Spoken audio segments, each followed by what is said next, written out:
The preceding program was paid broadcast. Any ideas, comments, and opinion expressed by the program hosts do not necessarily reflect the views and opinion of the station. The program and its producers are not affiliated with the station. Okay, magandang hapon or makulimlim na hapon sa ating lahat. Dahil makulimlim nga, dahil may bagyo. Pero salamat sa Panginoon dahil hindi talaga pumasok siya sa responsibility of sa Philippines. Pero hindi talaga na sa for example sa Luzon, sa Visayas, ganyan. Okay, so dahil malaki yung bagyo, si Inday, kaya ganito yung panahon natin ngayon, makulimlim. Pero okay na din to nung hindi mainit, So once again, magandang hapon sa inyong lahat, sa ating mga listeners and viewers ngayong hapon. Okay, magandang hapon po sa inyong lahat and welcome back sa ating programa ngayong hapon, Blessed Hope, every Thursday at 3 p.m. with Pastor Jonathan Altes and yours truly, Pastor Ariel Espirat. Yan. Okay, babatiin natin ang ating mga lahat ng mga nagtatrabaho yan dyan sa Boracay, especially sa mga bangka natin dyan. May mga bangka, ingat-ingat lang kayo kasi hindi maganda yung panahon natin ngayon at saka sa lahat ng mga mangingisda natin, yung mga mangingisda nasa laot, mag-ingat po dahil hindi maganda ang panahon natin. Though hindi talaga pumasok lang siya, hindi siya dumaan talaga sa Pilipinas, pero may pa din siya, dalang malakas na hangin. So mag-ingat lang, okay? So yan sa ating mga mangingisda diyan, ang may mga bangka diyan, okay? Lalo na sa isla ng Boracay, yan. Baka malakas ang alon, ganyan. So mag-ingat po tayo palagi, okay? So magandang hapon po sa inyong lahat, sa ating mga workers naman diyan sa Malay, sa Katiklan, sa Boracay, yan. Magandang hapon po sa inyong lahat. Sana ibigyan kayo ng kalakasan ng Panginoon kahit masama yung panahon natin ngayon, pero hindi walang nilagay na, like for example, walang trabaho ngayon. Yan. Patuloy pa din yung trabaho. Okay? So, ang prayer ko na bigyan kayo ng kalakasan ng Panginoon, lalo't lalo na sa isla ng Boracay. Yan. Sa Boracay. Lahat ng mga workers nagtatrabaho dyan, magandang hapon po sa inyo lahat. Yan. Okay? Sa mga sa atin naman mga kapulisan, men in uniform, magandang hapon po sa inyong lahat dyan. Kahit di maganda ang panahon, pero on the job pa din ang ating mga men in uniform, nasa trabaho pa din. Okay? And also sa ating mga teacher, sa mga estudyante, kahit hindi maganda ang panahon, may pasok pa din. Yan. At saka nandyan ang mga teacher natin, nagtuturo sa ngayon. Okay? So magandang hapon po sa inyong lahat. Sana bigyan ng mahabang pasensya pa din ang ating lahat ng ating mga guro, yan, mga teacher. Bigyan ng mahabang pasensya. Okay? So, kasi hindi madali kasing magturo sa mga bata, lalo na kung madami. Yan, magandang hapon sa inyong lahat. And also sa ating mga government official, yan, sa natin ngayon, sa Pilipinas, grabe. Ay, nako. Pero, pag-pray natin na bigyan ng kalinawan or peace ang bansa natin, especially sa mga anomalya na nangyayari sa bansa natin. Okay? Sa ating government official dito naman sa Malay, magandang hapon po sa inyong lahat. Sana bigyan kayo ng kalakasan ng Diyos at bigyan kayo ng wisdom and also understanding, especially sa mga gawain nyo, everyday, mga gawain niyo upang mapalago ang ating bayan. Yan. Okay, magandang hapon po sa inyong lahat. And also sa ating mga doktor, no? At saka mga nurses dyan, magandang hapon sa inyong lahat. Sa Boracay, dito sa Malay, sa Katiklan, magandang hapon po sa inyong lahat. Yan. Naway bigyan kayo ng kalakasan ng Panginoon, wisdom, especially sa mga pasyente, sa mga nagpapa-check up, yung mga ibibigay na resita, mga bulong, no? Bigyan kayo ng wisdom ng Panginoon, no? Mabigyan ng magandang gamot ang ating mga pasyente. Magandang hapon dyan sa inyong lahat. Sana bigyan kayo ng kalakasan na magagamit everyday, especially sa ating mga doktor at saka mga nurses natin dyan. Ayan. Okay? So, bago tayo magpupunta sa tatalakayin natin ngayong hapon, no, isang verse lang ang babasahin ko sa salita ng Panginoon at matatagpuan ko ito dito sa Galatians chapter 5 kag verse 1. Okay?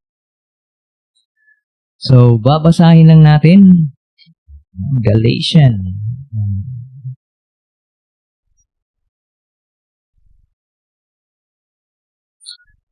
Galatians chapter 5 verse 1. Okay, sabi ng salita ng Panginoon, "Stand fast therefore in the liberty wherewith Christ had made us free, and be not entangled again with the yoke of bondage." Yan po. Yan ang tatalakayin natin ngayong hapon. Okay, but before that, mga listeners and viewers, no, mag-pray muna tayo, hingi muna tayo ng wisdom sa ating Panginoon. Okay, na bigyan tayo ng wisdom, yung mga natutunan ko galing sa salita niya, naway ma-impart ko naman sa inyo. Especially sa mga parents natin na nagpapahinga ngayon. Kasi siyempre, ito yung pinakamagandang oras na kung saan makakapagpahinga ang ating mga magulang. Yan. Okay? So, mag-pray muna tayo. Let's pray. Father in heaven, we praise and thank you, O God, sa hapon na ito. Thank you so much once again, Lord, sa binigay niyo po na oras na kung saan po, Lord God, makakapag-share na po ng salita mo through live streaming and through on air. I-bless niyo po itong platform na ito na ginamit po, Lord God, na kung saan ang salita mo ay mapaabot, Lord God, sa mga taong hindi pa nakakarinig kay Jesus. Through this platform, Lord God, salamat dahil ginamit mo po ito, Lord God. I-bless mo po ito na platform, Lord God, na lalago pa ito. And prayer ko po, Lord God, na sa aming mga listeners and viewers, tani, Lord God, na kung naka-tune in man siya ngayon, Lord God, nakapanood sa live stream, Lord God, tani nga maka-tune in siya, Lord God, hasta matapos ang programa ngayon. Kag tani, i-bless mo man ang ilang kabuhi, Lord God, especially sa mga listeners kag viewers namon siniya. And also sa kahapon. And also sa akon man, Lord God, sa pag-share sa imong mga pulong, I pray, Father, nga buligi man ko, kag gai man ko sa wisdom na ma-share ko man, Lord God, ang mga natutunan ko halin sa imong mga pulong. Nasa tanon, Lord, patawara man kami sa amon mga paglapas, na amon nga naobra, Lord, sang amon nga sala, Lord God. Kag patawara man kami, Lord, sang hindi manami nga paghuna-huna, hindi manami nga pagpanulok, hindi nami, Lord God, nga paghambal, and also, Lord God, di nami, Lord God, nga mga ginaubra naman. Patawaran man kami, Lord God. Every day, bawat oras, Lord God, ito lahat, Lord God, nagawa po namin. Hindi namin alam na nandyan ka pala nakapanood. Nandyan ka pala, nakikita mo kung anong ginagawa mo. Patawara po kami, Lord God. And salamat po, Lord God, dahil may promesa ikaw na ibinigay sa amin na kung saan, kung kami ay hihingi ng kapatawaran sa inyong ikaw na Diyos ay faithful na magpatawad sa aming kasalanan. Ito po ang aming samot dalangin at pagpasalamat. In Jesus' name I pray. Amen and Amen. Now, ang message natin na kahaponon is Fred by the Gospel. Okay? Sabi ng Galatians chapter 5 verse 1, "Stand fast therefore in the liberty wherewith Christ had made us free, and be not entangled again with the yoke of bondage." Okay? So, before that, mga listeners and viewers, mga abiyan, okay? Bago natin tatalakayin itong Galatians chapter 5, tingnan muna natin yung background. Okay? Background ng Galatian. Kung ano ba ang isinulat dito ni Apostle Paul. Now, ang church in Galatia, naka-receive ini sila sang tuod-tuod gid na gospel sa pamaagi sang ministry ni Apostle Paul. Kag they believe that salvation comes by grace alone through faith in Jesus Christ. So amoy ni ang ilahan nga ginpatihan ang salvation halin sang grasya or bugay sang Ginoo through faith alone. Okay? And hindi lang they experience the joy, peace, and freedom that only Christ could give. So, amo na ang experience ng mga taga-Galatia, mga believer, mga yan. However, paglakat or paghalin ni Apostle Paul, amo na ni ang problema. Nag-start ang problema, mga yan. Paghalin ni Apostle Paul. A group of false teacher known as the Judaizer. Mga Judaizer. Okay. Entered the churches. Kag ano ang kanilang ginatudlo nga to? They thought that believing in Jesus was not enough for salvation. So, hambal nila nga ang pagpati kay Jesus Christ hindi daw kuno enough nga ang tao maluwas. Okay? Now, according to them, Gentiles believer also had to keep the law of Moses. So, ginambalan nila. Na amo ini dapat kamo ng mga Gentiles dapat inyugid nga ikip ang law of Moses. Especially circumcision in order to be accepted by God. So, amo ni ang mga obrahon, mga abiyan. Para kuno nga dawaton ka or tanggapon ka sang Ginoo. Now, ang message or ang mensahe nila, ining mga Judaizer, ang sounds bala daw okay man. But, in reality, mga abiyan, among ini, iba ini nga gospel. In reality, iba ini nga gospel. Instead, nga ilid mo ang mga tao kay Jesus Christ, ginlead nila ang mga tao papalayo kay Jesus Christ. Okay?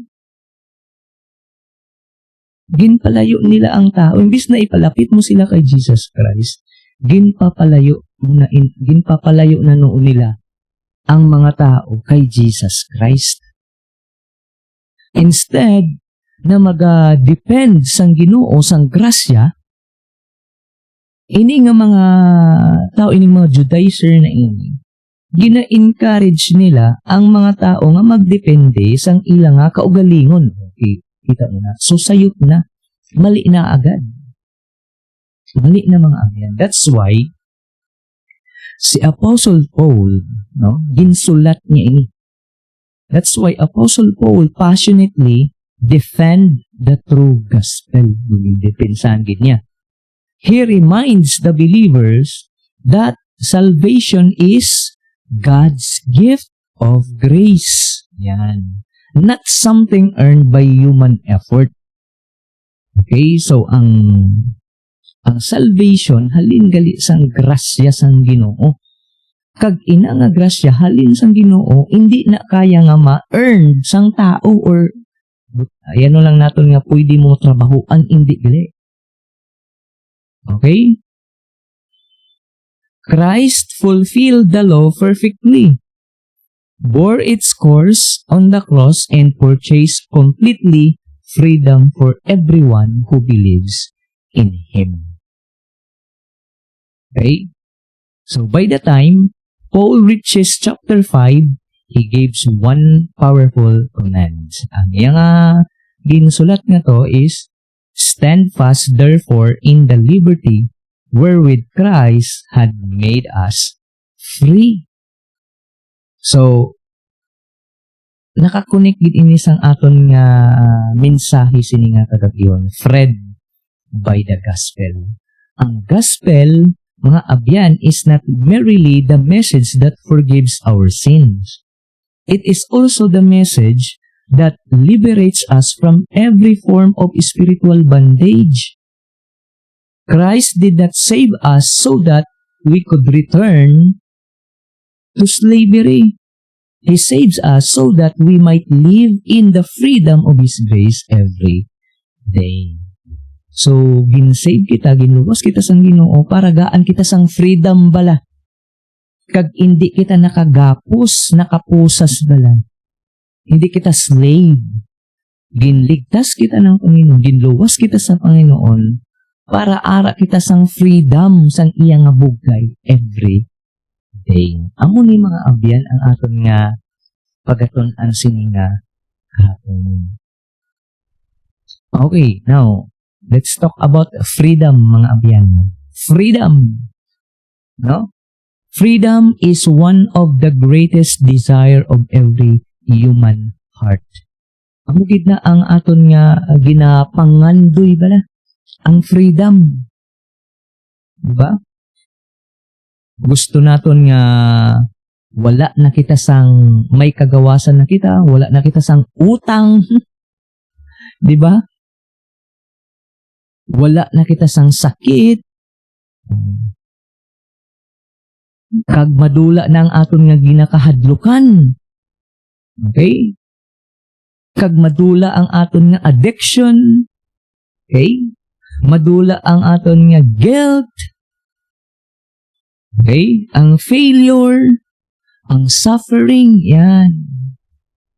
Freedom, mga apyan. Kita mo nga ni ang iba nga lugar na to, iba nga nasod, nations, nakikipag-fight gani sila. Nakikipag-war gani sila. Ano ang kanilang pinaglalaban? Freedom. Di ba? Nakikipaglaban sila para magkaroon it freedom. Kag amo man sa aton sang individuals spend their entire lives searching for what? Freedom and also happiness. Amo na mga abyan. Pero amo ni ang pinaka-bahul nga ara sang aton nga kabuhi. Hindi man sa political, hindi man physical. Pero ang pinaka-bahul nga daw slave kita sini, hindi political, hindi physical, kundi ang aton nga spiritual, mga abyan. Amo gid na. Okay? That's why amo ni ang aton nga pagatun-an nami ini mga abyan. So the world promises freedom by saying, follow your heart. Oh, amo na ang ginahambal sang mundo. Tapos ano pa? Do whatever you want. Grabe ba? Do whatever makes you happy. Ubraha ang mga butang nga maghatag sang imo sang kalipay, amo nang ginahatag. Sang kalibutan. Okay? Ang tao naman gausoy. Instead, freedom ang ginapangita. They become prisoner of sin. They become prisoner of shame and brokenness. Grabe. Kasta hala sige ng usoy na nagiging prisoner na noon sang sala. Sang kalahuya. And brokenness. Diin man naton makita ang freedom, mga abyan. Diin naton makita ang freedom na tuod gid nga freedom. Only Jesus Christ can offer true freedom, mga abyan. When Jesus died on the cross, and rose again. He not only paid for our sins, but also broke the chain that held us captive. The gospel does not simply improve our lives, it transforms our lives. It does not merely comfort sinners, it completely sets sinners free. That is why si Apostle Paul gahambal gid siya that believers not only to receive this freedom but also to remain in it. Okay? Damo sa mga Kristohanon subong, mga believer, mga listeners and viewers nga gakinabuhi man sila sang grasya sang Ginoo. But gradually gakadula. They return to living under guilt. Okay? Fear and self-effort. Kag nalipatan nila ang tuod nga gospel nga amo na ang naghatag sa ila sang kaligtasan. Dapat hindi magkalipat. Kag dapat ma-maintain ini every day. So, na mga abyan. Now, okay.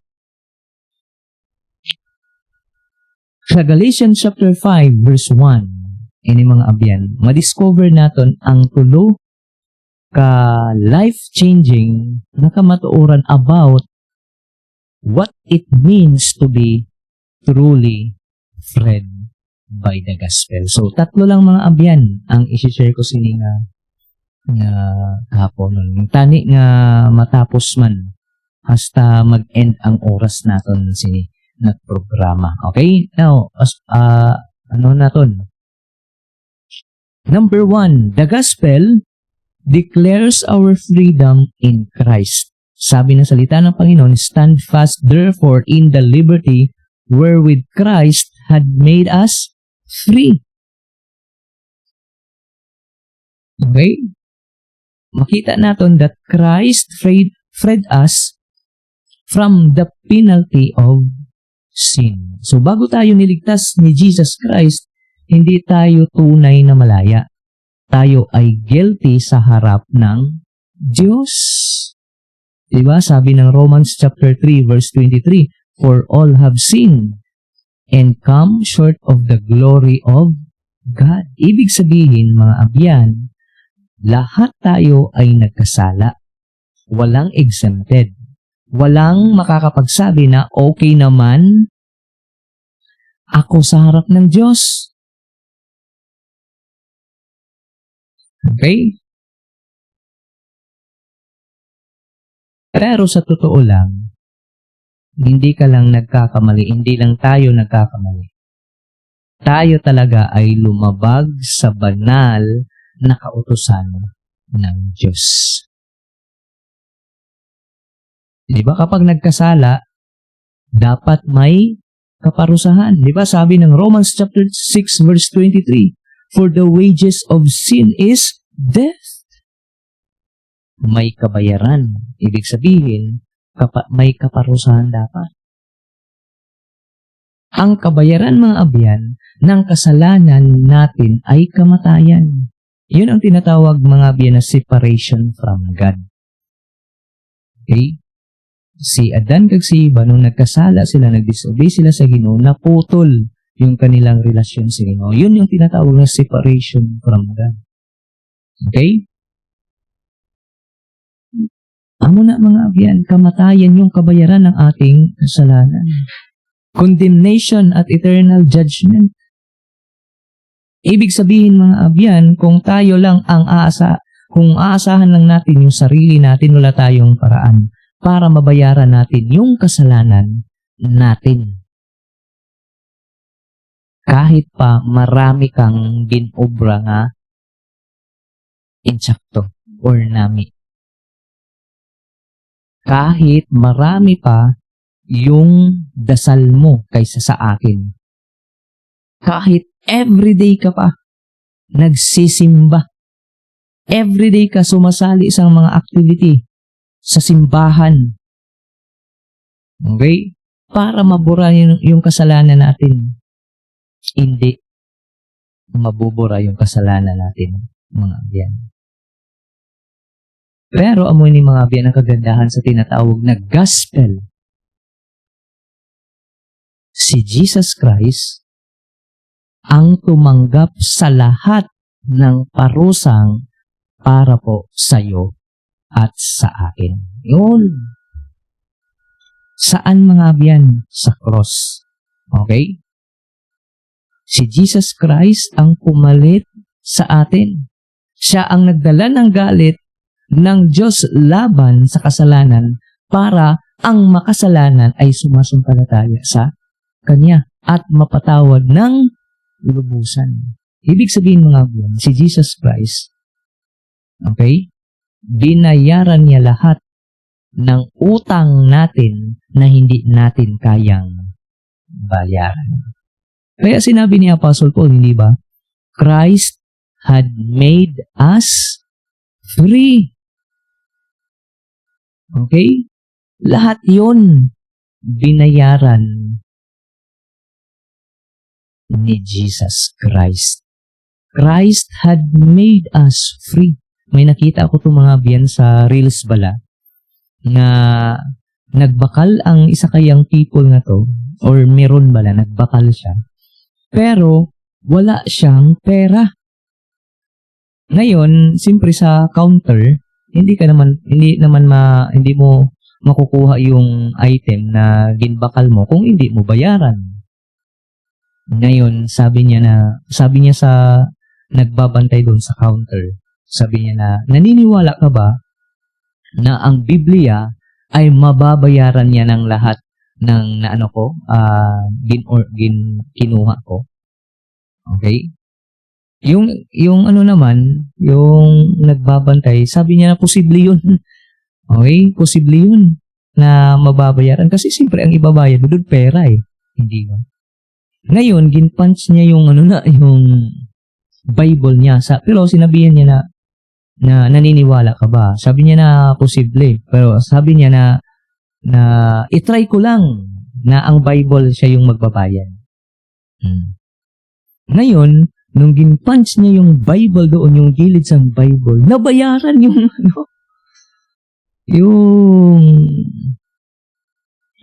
yung mga item na ginkuha niya. Sabi niya, ngayon, naniniwala ka na ba? Hambal gabantay nga to sa counter, hambal niya na, oo, naniniwala na ako. Hambal sang lalaki na lahat, okay? Hambal niya na lahat ng ito ay binayaran na ng Diyos. Okay? May kanta yan mga abyan. Okay? Jesus paid it all. Amo na. Okay? Jesus paid it all. Pero siguro, yung may ATM siguro siya doon sa nilagay siguro sa gilid ng Bible. Okay? Kasi pag punch kasi, so, ganun yung tactic. Pero, yung way niya doon na para mashiran yung tao na yun, yung nasa counter. Kasi yung sa counter kasi, hindi kasi siya naniniwala na ang Bible, kaya ba niyang pagbayaran ang lahat? Yes! Si Jesus Christ mismo ang tinutukoy niya. Christ has made us free. Or, Jesus paid it all. Okay? Amo na mga abyan. Lahat ng kasalanan natin na hindi kaya nating pagbayaran, inako yan lahat ng Panginoon. Okay? Para ikaw at ako mabayaran yung ating mga kasalanan. Okay? So, pinalaya tayo ni Jesus Christ mula sa penalty of sin dahil siya mismo ang tumanggap ng penalty na dapat sa'yo at sa akin. Mula mga abyan. No? Tingnan natin, Isaiah 53:5. Tingnan natin. Basahin natin mga abyan. Isaiah 53:5.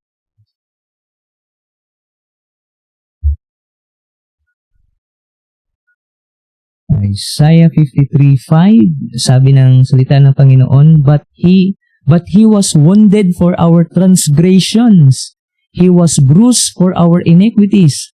The chastisement of our peace was upon him, and with his stripes we are healed. Muna mga abyan. Okay? He was wounded for our transgression. 1 Peter chapter 2 verse 24, who his own self bare our sin in his own body on the tree. Siya mismo. Diba?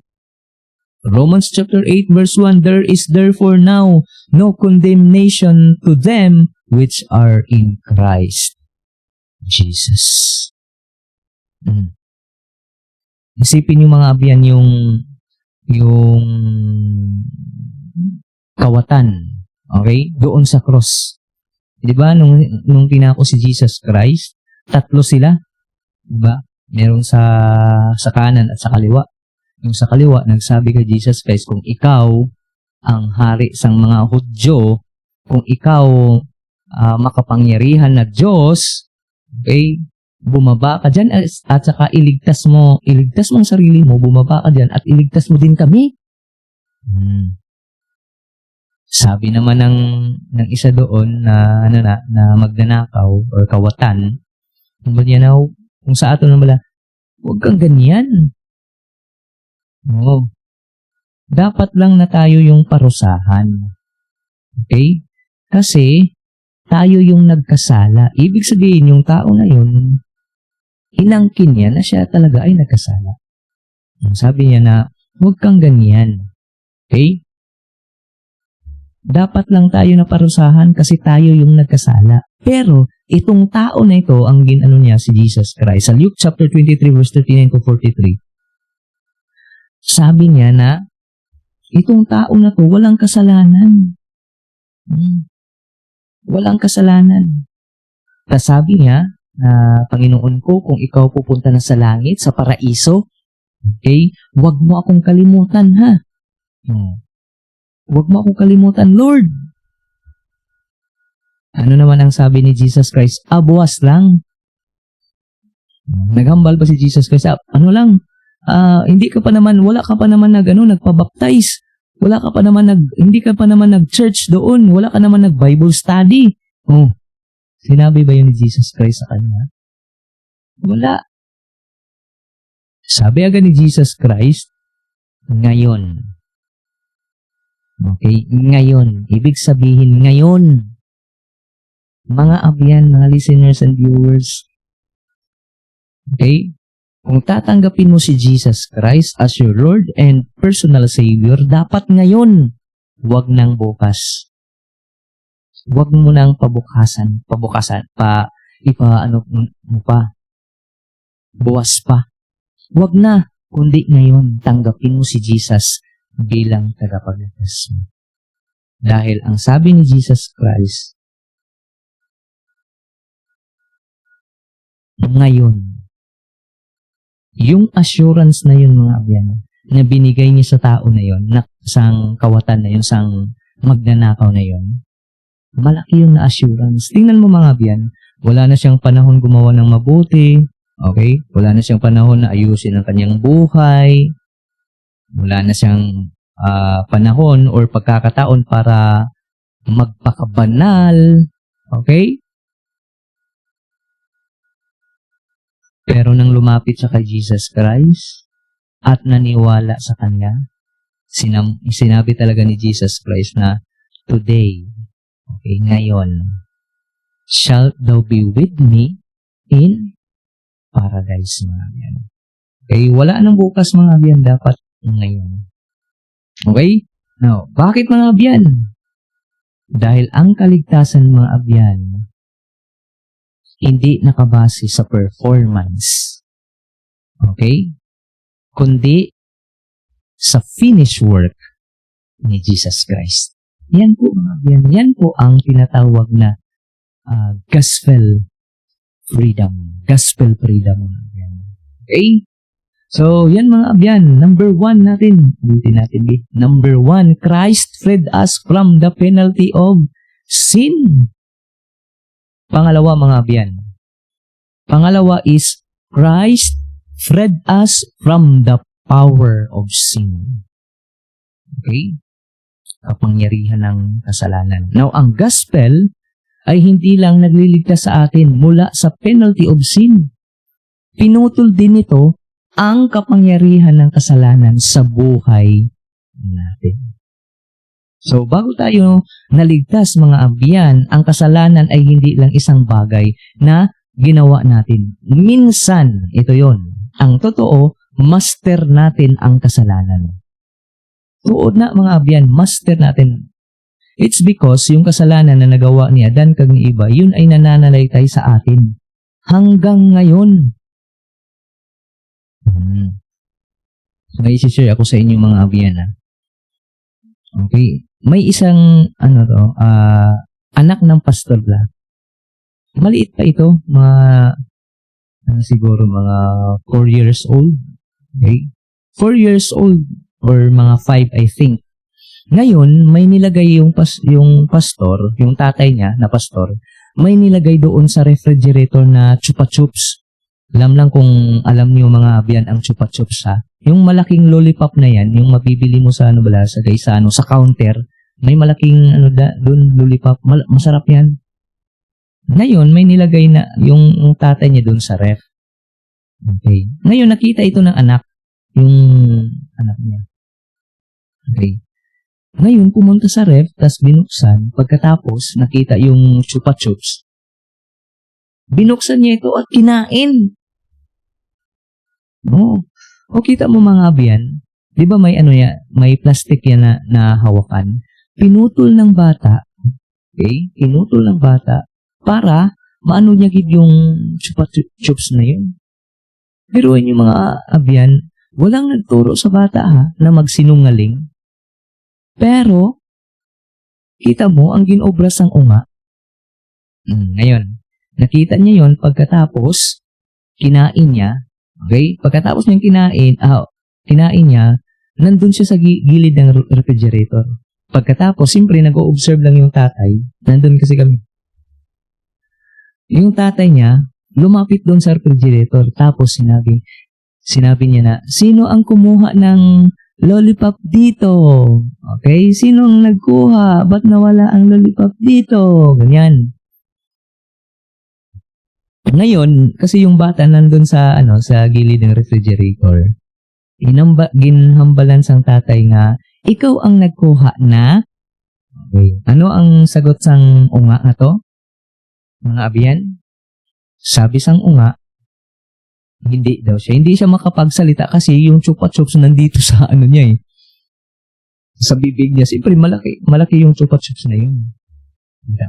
Tapos pinutol niya yung plastic na hawakan doon. Kita mo mga abyan? Okay. Sino ang nagturo sa kanya na magsinungaling? Alangan naman yung pastor. Diba? Tuturuan niya yung kanyang anak na magsinungaling? No. Walang nagtuturo mga abyan. Pero kita mo, gaubra ang iyat nga unga. Pero pasalamat lang kasi ang unga nga to, inosente bala kung ano ang iya nga ginobra. Okay? Amo na mga abyan. So bago tayo naligtas sa kasalanan, hindi lang isang bagay ang ginagawa natin. Ang totoo, master natin ang kasalanan mga abyan. Okay? Sinusunod natin ang laman, ang pride, ang lust, ang selfishness, ang anger, ang bitterness, at kung ano mga kasalanan ang sinusunod natin mga abyan. Okay? Pwede na magiging maayos tayo sa panginingin ng tao. Yes. Pero sa harap ng Diyos, alipin pa rin tayo ng kasalanan. Okay? Sabi ni Jesus Christ sa John chapter 8 verse 34, whosoever committed sin is the servant of sin. Yan ang kalagayan, mga abyan, ng taong walang Jesus Christ. Slave sa kasalanan. Ayan mga abyan.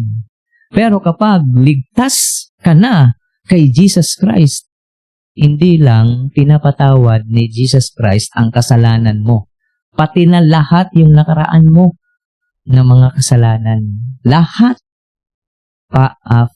Past, present, and future, lahat. Binatawad ng Panginoon. Okay? Binago niya. Okay? Yung relasyon mo kay Jesus Christ sa Panginoon. Binago niya rin yung relasyon mo sa kasalanan. Dati ay gumagawa ka ng kasalanan, ngayon ay takot ka nang gumawa ng kasalanan. Yan. Huwag mo na mga abyan. Ibig sabihin mga abyan, kung may Jesus ka na sa buhay mo, okay? Hindi ka na alipin sa kasalanan. Okay? Hindi ka na alipin. Hindi ibig sabihin mga abyan na hindi ka na magkakasala. Magkakasala pa din tayo. Pero may kakaiba doon. Kasi kapag nagkasala tayo, humihingi na tayo ng kapatawaran sa Panginoon. Yan mga abyan. Kung nagkasala tayo, ibig sabihin may takot na tayo sa Panginoon. At ibig sabihin lang yan mga abyan, hindi na natin amo ang kasalanan. Okay? Dahil hindi na tayo slave ng kasalanan. Kasi, saved na tayo. Natanggap na natin si Jesus Christ. Yun ang kaibahan sa walang Jesus or hindi pa saved. Saved ka na. May Jesus ka na sa buhay mo. Now, tingnan natin. Sabi ng Romans chapter 6, verse 6 to 7. Okay? Ang old self natin ay crucified na with Christ para hindi na tayo maging slave of sin. And also sa Romans chapter 6 verse 14, sabi dito, for sin shall not have dominion over you, for ye are not under the law but under grace. Okay? Dominion. Ibig sabihin yan mga abyan, hindi na hawak ng kasalanan ang final authority sa buhay ng isang believer. Yes, may mga struggle. Hindi na may iwasan mga abyan. Oo, nandyan pa rin yan. May mga problema pa din sa buhay. Yes, hindi mo din may iwasan yan. Pero, amo ni ang maganda. Hindi na tayo helpless under sin's rule. Okay? Hindi na nag-ano yung kasalanan sa atin. Wala na siya. Okay? Yan po, tandaan po natin mga abyan. Tingnan natin, John chapter 8 verse 36, if the Son therefore shall make you free, ye shall be free indeed. Kung binigyan na tayo ng Panginoon ng freedom, you shall be free indeed. Okay? Ano pa? Romans chapter 6 verse 11 to 14, hindi na tayo under dominion of sin. Ano pa? 2 Corinthians chapter 5 verse 17. Ito yun, maganda itong 2 Corinthians chapter 5 verse 17. If any man be in Christ, he is a new creature. All things. Okay? All things are passed away. Behold, all things are become new. Ibig sabihin, kapag may Jesus Christ na tayo, bago na tayo kay Jesus Christ. Yung old life natin, yung old sinful life natin, wala na yun. Okay? Bago na lahat inan sa Panginoon. Okay? Amo na, may changes ba na mga abyan? Okay? May changes sa buhay. Yan. Muna mga abyan kung may ara sa kanasang Jesus. If any man be in Christ, he is a new creature. All things are passed away. Behold, all things are become new. So, yan po mga abyan. No? So, ganito po si Jesus Christ kumikilos. Okay? Ganito po siya kumikilos.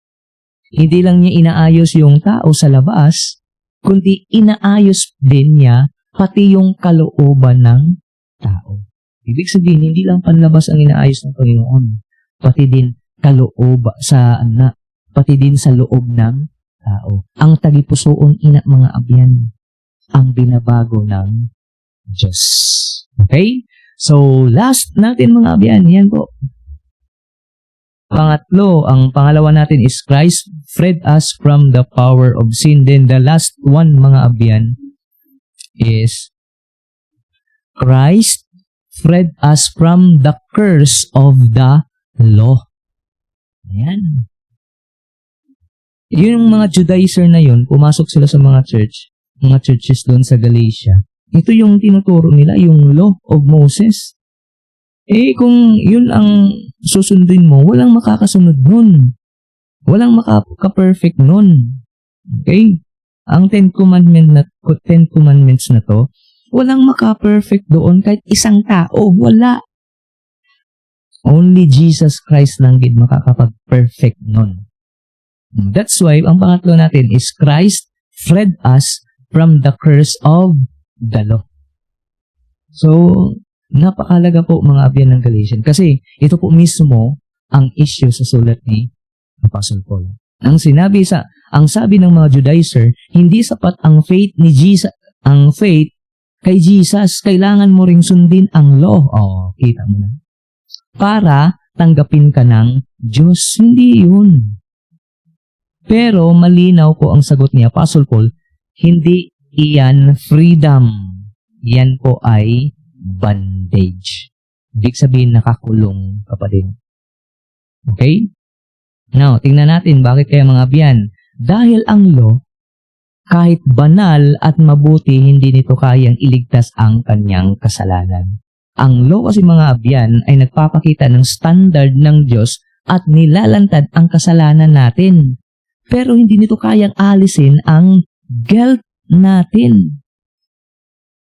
Para itong salamin mga abyan na nakikita natin. Okay? Salamin pala. Diba?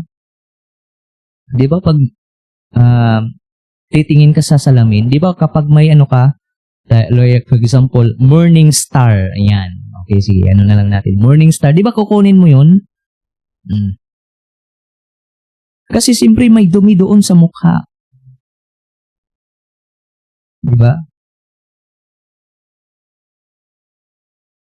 Unless mga abyan, kung hindi ka magpunta doon sa banyo tapos maghilamos, okay?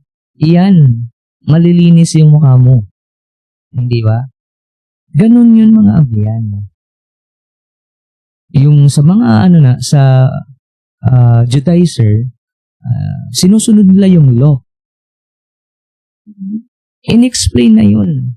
Standard yun ng Panginoon upang makita yung ng mga tao, mali ng tao.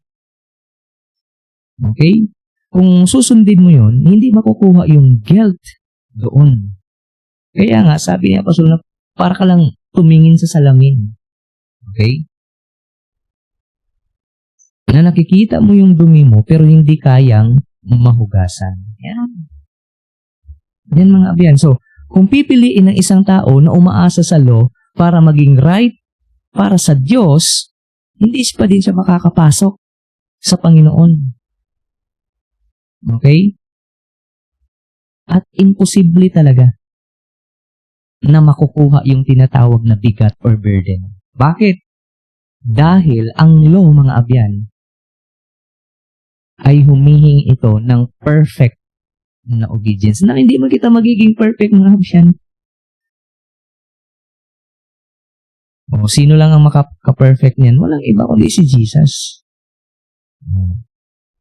Sabi sa Galatians chapter 3 verse 10, "Cursed is everyone that continueth not in all things which are written in the book of the law to do them." So, hindi sinabi na something, hindi din sinabi ng most things, kundi all things. Kapag ang isang tao ay aasa sa law para ma-justify sa harap ng Diyos, so kailangan niyang sundin ito ng perpekto. Wala nga ning makakasunod ng perpekto.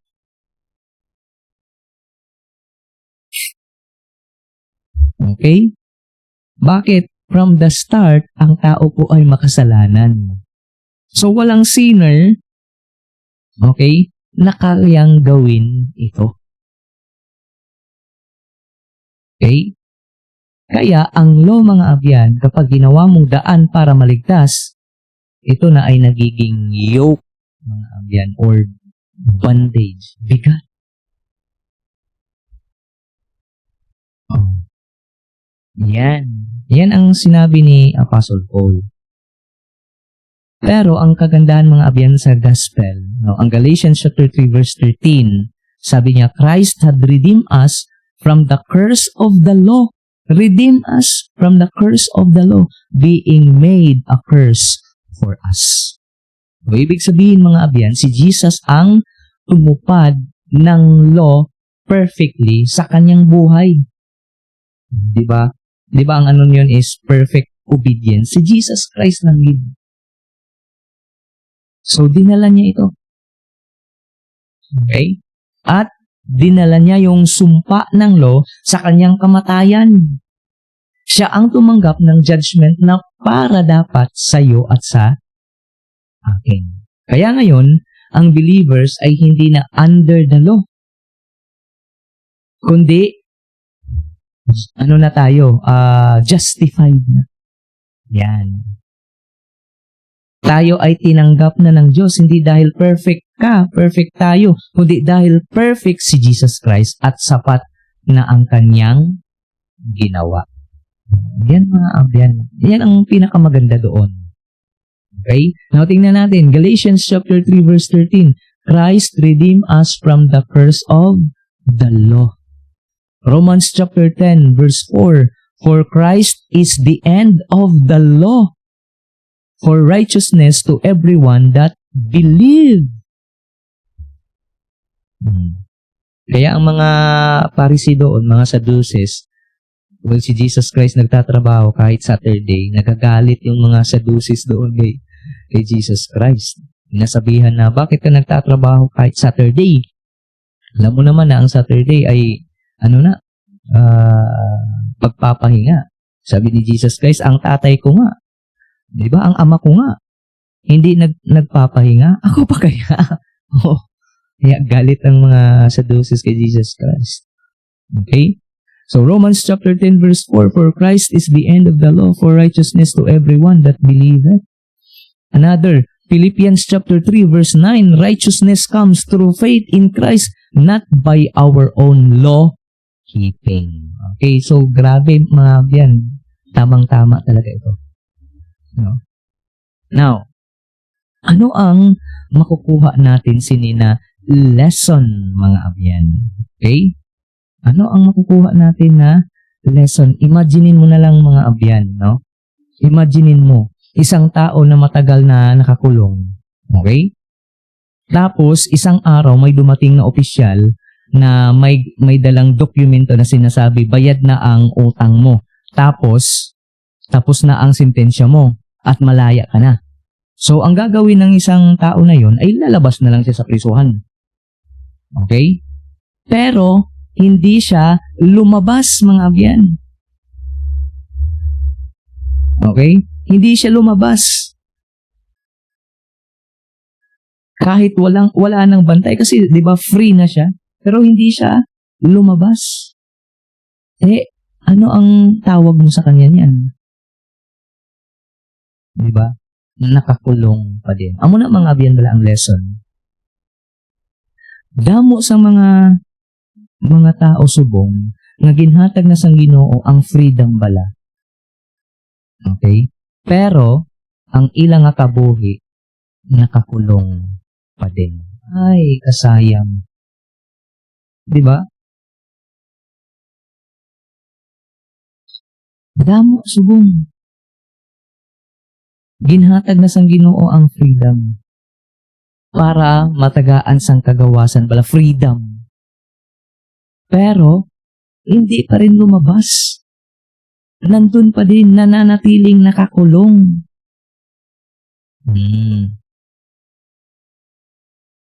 Kung ikaw siguro yung tatanungin mga abyan, bakit pa mababalik doon? No? Binigyan ka na nga ng kalayaan Bakit ka pa bumalik doon sa kulungan? Yan kasi tayo mga abyan. Mahilig tayo doon. Kampante tayo doon na ganito na lang, no? Nakakulong palagi. Yan po, mga abyan, ang concern ni Apostle Paul sa mga taga-Galatian. Okay? Concern niya. Kasi itong mga taga-Galatian daw na nabala sila sa mga teaching sa mga Judaizer. And pasalamat tayo kay Apostle Paul, kay ara ang ginatawag nga heart bala sa pag gid sang pulong sang Ginoo sang truth. Okay? So, hindi ka na mga abyan nakakulong. Tayo, dahil binigay na sa Panginoon yung freedom. Binuksan na ni Jesus Christ yung pintuan. Binayaran na ni Jesus Christ ang utang mo, yung kasalanan mo. Pinutol na niya yung kadena sa kamay mo. At saka pinalaya na niya tayo. Kaya bakit ka pa babalik? Babalik ka doon sa guilt? Okay? Babalik ka pa ba doon na na kailangan kong pagbayaran sa sarili ko yung kasalanan ko? Hindi. Hindi mo na kailangan paghirapan yun. Tapos na ginawa na ni Jesus Christ. Yan ang gusto mga abyan na ipakita ng mensahe sininatapunan sa bawat isa sa atin. Huwag ka nang bumalik doon sa guilt. Binigyan ka na ng freedom ng Panginoon. Okay? Babalik ka pa doon sa kulungan na binigyan ka na ng sentensya na palayain ka. Okay? Huwag na mga abyan. Ito yung lesson mga abyan. Ang tunay na Christian, okay, nagsisimula sa tinatawag na tamang pag-unawa sa ginagawa ni Jesus Christ, which is yung gospel. Maraming mga believers, mga abyan ngayon, na saved na sila pero parang hindi pa rin sila malaya. Yes, oo na. Kahit alam na nila na ligtas na sila, pero yung mindset nila parang nakakulong pa din. Para sa kanila parang kailangan pa siguro ng performance. No, di na. Pag bumagsak yung performance, iisipin naman na ayaw na ng Panginoon. Okay? Kapag marami na silang nagawa sa ministry, feeling nila na malapit sila sa Panginoon. Okay? Kapag nanghina naman, ayun. Okay? Feeling nila baka tatanggapin na naman natin ulit yung tinatawag na condemnation. No. Okay? Ang freedom mga abyan, okay, ay hindi nakabase sa performance mo, kundi sa finished work ni Jesus Christ. So, dapat tayong mabuhay ng banal, dapat tayong sumunod kay Jesus, at dapat tayong lumabas sa tinatawag na kasalanan. Pag hindi tayo sumunod mga abyan, okay, hindi tayo susunod, hindi maganda ang resulta sa buhay natin. Dapat mga abyan talaga, sumunod tayo kung ano ang gusto ng Diyos. Number 1, anong gusto ng Diyos? Tanggapin mo siya. Okay? Tanggapin mo siya bilang Diyos kag personal na Savior mo. Pag tinanggap mo si Jesus Christ na personal Savior mo, ibibigay niya sa iyo yung tinatawag na freedom. Okay? Malaki po yung diferensya mga biyan sa walang Diyos. Okay? Kasi kung walang Diyos, walang Jesus Christ, nakakulong pa din siya. Okay? Still, yung kasalanan, yun yung master niya. Iba kay Jesus Christ. Kaya nga, malaking diferensya ito mga abyan. Saan ka? Ang mamuhay ka sa guilt? Okay? Ang mamuhay ka sa guilt? O mamuhay ka kay Jesus Christ at may freedom ka? Yan mga abyan. Okay? So mga abyan, stop looking at yourself as the source of your freedom. Kung ang tingin mo sa sarili mong performance ang basihan ng peace at assurance mo, palagi kang mastumble. Yes.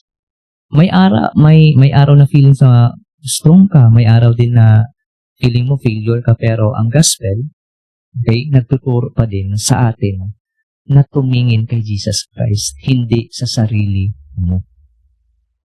Now, ngayon mga abyan, tanungin mo ang sarili mo. Sininga ka po nun, dahil 4 na. Okay? Tanungin mo ang sarili mo.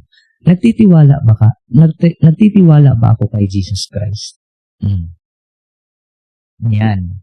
Pangalawa, sinusubukan ko pa rin bang patunayan sa sarili ko sa Diyos? Yan. Tanungin mo sarili mo. Sinusubukan ko pa rin bang patunayan ang sarili ko sa Diyos? Pangatlo, ang confidence ko ba ay nasa finished work ni Jesus o sa relihiyon lang? Yan. Pangalawa mga abyan, thank God every day for the freedom Christ has already purchased. Minsan kasi mga abyan, nakakalimutan natin kung gaano kalaki ang ginawa ni Jesus. Hindi lang niya tayo tinulungan, hindi lang niya tayo binigyan ng chance, talagang pinalaya talaga tayo ni Jesus Christ. Kaya dapat araw-araw, okay, ipaalala mo sa puso mo na ikaw ay number 1, forgiven na kay Kristo. Wala nang condemnation kay Jesus Christ. Hindi na ako under sang cursed, okay, kay Kristo. At hindi na ako alipin ng kasalanan. Pangatlo, refuse every teaching that adds human works to the finished work of Christ. Kapag may mensahe na nagsasabing Jesus is good, pero kailangan mo pa rin ng ganito para tanggap ka sa Diyos, mag-ingat po tayo mga biyan. Okay? Kapag sinabing Jesus plus rituals, delikado. Jesus plus religion plus performance, delikado. Jesus plus law keeping, delikado. Jesus plus human effort, delikado mga biyan. So, hindi yan gospel freedom. Yan po ay bondage. Okay? Pang-apat, live like someone who has truly been set free.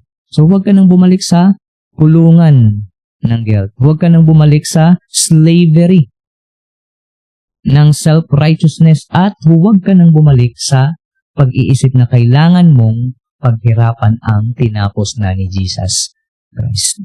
So, dapat mamuhay ka sa liberty or freedom na ibinigay ng Diyos. So, yan po mga abyan ang mensahe natin ngayong hapon. Fred by the gospel. Gusto mo ng freedom mga abyan? Simple lang.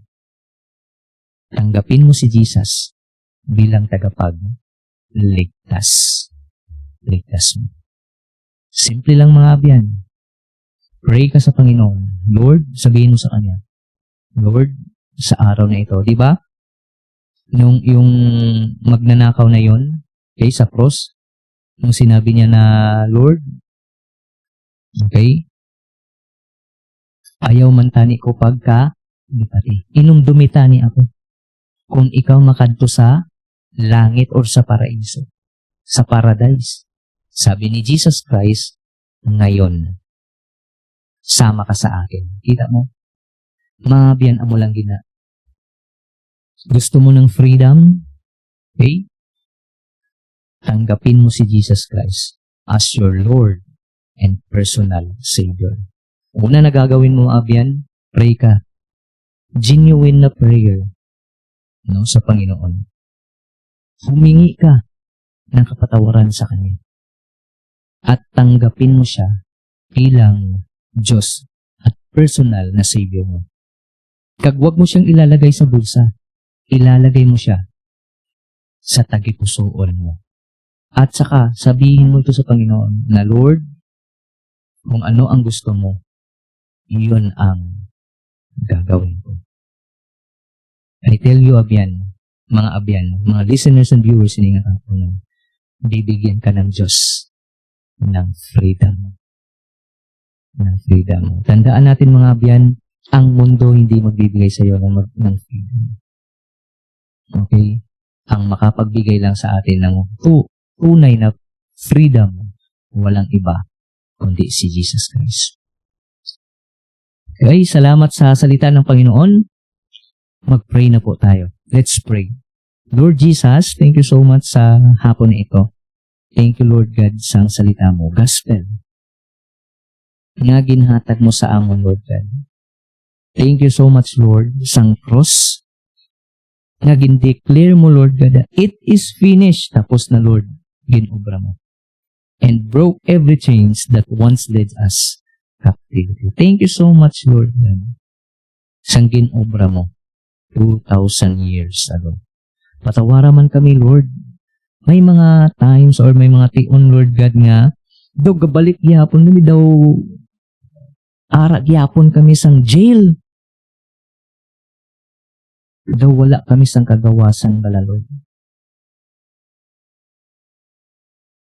Patawara man kami, Lord God. May mga tion, Lord God, nga gakadula ang amon nga faith bala sa inyo. It's because sa mga problema nga gaabot sang amon nga kabuhi, Lord. Tani, Lord God, nga sini nga kahaponon ang mga listeners and viewers, tani nga naintindihan na nila, Lord God, ang bugay nga ginhatag mo, Lord God, sa amon. Nga naghatag, Lord God, sang freedom na ginhatag mo, Lord God, sa bawat isa sa amon. Help us, Lord, nga tani di kami magakalipat.